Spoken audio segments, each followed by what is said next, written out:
Hi, and welcome back to our daily reading from The Jesse Tree by Geraldine McCaughrean and illustrated by B. Wiley. We are getting down to the last few chapters, and today's chapter is called The Worst of All Possible Times. Seems funny, said the boy, appearing as if from nowhere. You doing Christmas at this time of year? Outside the church the sun was fiercely bright. The stained glass windows blazed blue, red, and yellow, as colorful as beach huts. Fairground music floated in at the open door. That is the next story, isn't it? Christmas? It is, said the carpenter. Dare say you don't need me to tell you any more. Everyone knows about the Christmas story. Tell it anyway, said John, and Mr. Butterfield did not put up much of a fight. The road was rough. The light was failing. More than once the donkey stumbled over a rut in the ground. God will take care of us, said Mary, but Joseph was not so sure. The journey could not have come at a worse time. Mary's baby might be born at any minute. She ought to be at home resting, not clinging to the lurching back of a donkey mile after tiring mile. But the Romans, who had recently made Israel part of their empire, wanted to count the exact number of people in their newly conquered territory. So they had ordered everyone to travel to their hometown and to register their names. For Joseph and Mary, that meant traveling to Bethlehem, a small town not far from Jerusalem. The donkey pitched and rolled. As the roofs of Bethlehem came into sight, the unborn baby flexed its muscles. It's almost time, said Mary, biting her lip.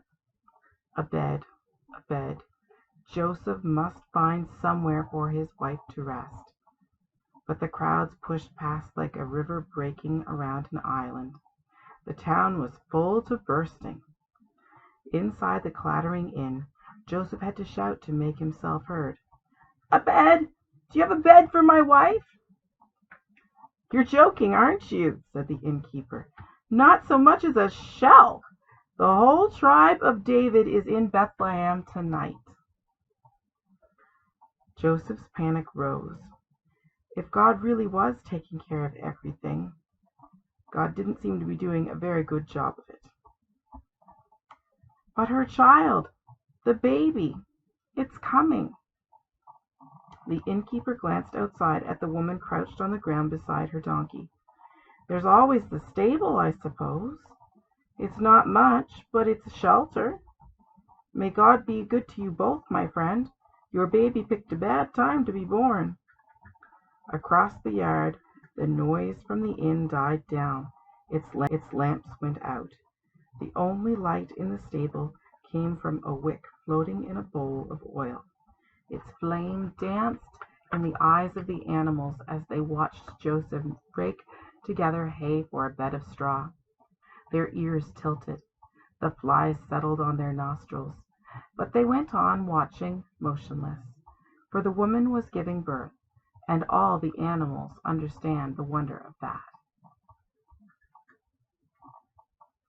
No snow, then, said the boy.